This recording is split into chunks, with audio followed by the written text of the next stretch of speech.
ওম নমঃ শিবায়। রাজশাহী শহর থেকে ২৩ কিলোমিটার দূরে অবস্থিত এই বিখ্যাত পুঠিয়া শিব মন্দির। এটি নির্মাণকাল হচ্ছে ১৮২৩ খ্রিস্টাব্দ এবং নির্মাণ শেষ হয় ১৮৩০ খ্রিস্টাব্দে। ভুবনময়ী দেবীর নাম অনুসারে একে ভুবনেশ্বর মন্দিরও বলা হয়ে থাকে। এই ভুবনেশ্বর মন্দিরে এখনও নিয়মিত পুজো হয়ে থাকে।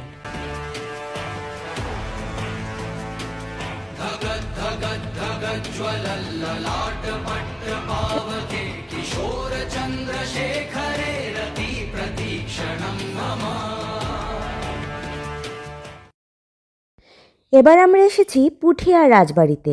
এর অন্য নাম পাঁচানি জমিদার বাড়ি, যা এখন ব্যবহৃত হচ্ছে জাদুঘর হিসাবে এবং জমিদার আমলের ব্যবহৃত বিভিন্ন আসবাবপত্র, বাসন কোসন আরও বিভিন্ন স্থাপত্য আমরা দেখতে পাবো। তো প্রথমে যাব রাজবাড়ির সেই বিখ্যাত রাধা গোবিন্দ মন্দির দেখব, যেটি দিনাজপুরের কান্তজিউর মন্দিরের আদলে অনেকটা নির্মিত। তো মন্দিরের পুরোহিত বা সেবায়েতের সাথে আমাদের কথা হলো, তো ওনার সাথে কি কথা হলো আপনাদেরকেও শোনাবো। আর আরেকটি তথ্য দিয়ে রাখি, এই রাজবাড়িটি কিন্তু মহারানী হেমন্ত কুমারী দেবীর বাসভবন ছিল। তো চলুন আমরা সেবায়েতের সাথে কথা বলি। আপনার নাম কি? আমার নাম কার্তিক চন্দ্র ঘোষ। এখানে আপনার বাড়ি? আমার বাড়ি এখানে। আচ্ছা, আমি মন্দিরের সেবায়েত হিসাবে আচ্ছা আচ্ছা, ৪০ বছর হলো এখানে আমি আছি। হ্যাঁ তো এই মন্দির, এই একই আদলের মন্দির, হ্যাঁ সেই মন্দিরটা হচ্ছে হ্যাঁ দিনাজপুরের কান্তজি মন্দির। হ্যাঁ হ্যাঁ হ্যাঁ কান্তজি। কান্তজি মন্দির আর এই মন্দির একই ধরনের, একই আদলের মিল আছে। তবে ওই মন্দিরটা এই মন্দিরটা একটু আয়তন হাইটে ওইটা আরো বড়, আর এইটা ছোট। একদম। এই মন্দিরটা স্থাপিত হয়েছে ১৬১৬। আচ্ছা, মন্দিরটার বয়স ৪০৮ বছর বয়স। আর এই মন্দিরটা স্থাপিত করেছে, ওনার নাম হচ্ছে প্রেম নারায়ণ রায়। এটা রাজশাহী ডিস্ট্রিক্ট। রাজশাহী সাহেববাজার আছে, সাহেববাজারের পর সোনাদিঘির মোড় আছে। আচ্ছা, সোনাদিঘির মোড়ের দক্ষিণে একটা কলেজ আছে, কলেজের পাশে একটা ছাত্রবাস আছে। ওই ছাত্রবাসটা আমাদের এই পুঠিয়ার মহারানী হেমন্ত কুমারী ওই ছাত্রাবাসটা তৈরি করে দেন। এজন্য ওনার নাম লেখা আছে রানী হেমন্ত কুমারী ছাত্রাবাস। এবং রাজশাহী প্রপার শহরে যত প্রাচীন পানিখর ঢোপকল এখনো আছে, ২-৪টে চালু আছে, ওইটাও এই পুঠিয়ার মহারানী হেমন্ত কুমারীর তৈরি। এবং আমাদের উৎসব সবচেয়ে বড় দুর্গা পূজা। এটা কলকাতার লোকও জানে। এই দুর্গা পূজা উৎসবটা যমুনার এপারে এই বাংলায় কে করেন? জায়গাটার নাম পুঠিয়া। পুঠিয়া থেকে ১৮ কিলোমিটার উত্তরে তাহেরপুর বলে একটা জায়গা আছে। উনি কিন্তু রাজা ছিলেন, ওনার নাম কংস নারায়ণ রাজা।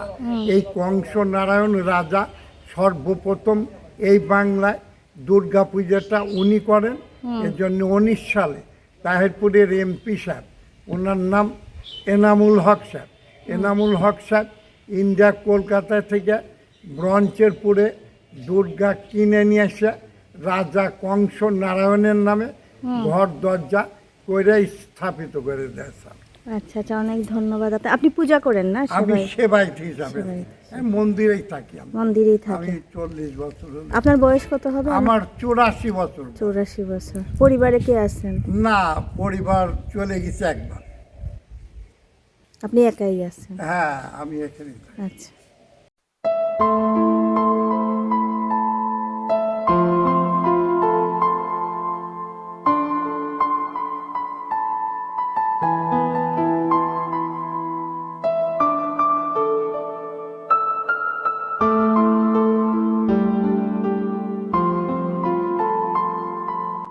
ইতিহাস নাকি কথা বলে, ইতিহাসের গায়ে গায়ে নাকি ছড়ানো অনেক গল্প, কিছুটা সুখ, কিছুটা দুঃখ, কিছুটা অনুপ্রেরণার, আবার কিছুটা গল্প বলে ভালোবাসার।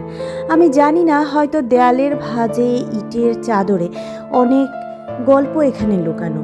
কতটা পড়তে পেরেছি, কতটা না। প্রত্যেকটা সিঁড়ির ভাঁজে ভাঁজে হয়তো জমিদার বাড়ির, হেমন্ত কুমারী দেবীর বাড়ির অনেক কাহিনী আছে, যে কাহিনীগুলো আমাদের অজানাই থেকে যাবে। কিন্তু তাও আমরা এসেছি, ছুঁয়ে দেখেছি এবং অনুভব করতে চেষ্টা করেছি আপনাদের সাথে। আশা রাখি আপনাদেরও ভালো লাগবে। তো চলুন আরেকটু ঘুরে ঘুরে দেখি আর খুঁজে চলি সেই না জানা গল্প।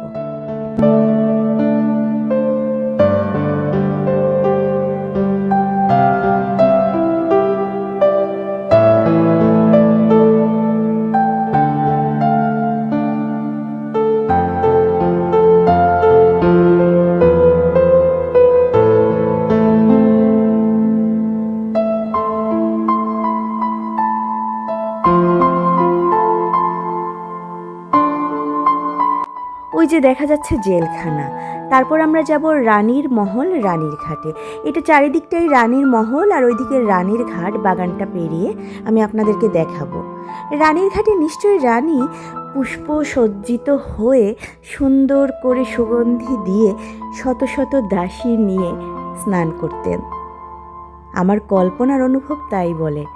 হয়তো এখানের গাছেরা, ঘাসেরা, বাতাসেরা সেই গল্পগুলো ফিসফিস করে বলে, কিন্তু আমরা শুনতে পাই না। হয়তো পাখিদের কাকলির সেই গল্প বলে। এই যে সেই বিখ্যাত রানীর ঘাট আপনাদেরকে দেখালাম, একদম সুন্দর শান বাঁধানো ঘাট। এখানে বসে কয়েকটা ছবি নিলাম। এই যে কি সুন্দর বসার জন্য চেয়ার আছে। এবার আমাদের বেলা হয়েছে সাঙ্গ, সময় হয়েছে ফিরে যাবার। ভালো থাকুন, সুস্থ থাকুন।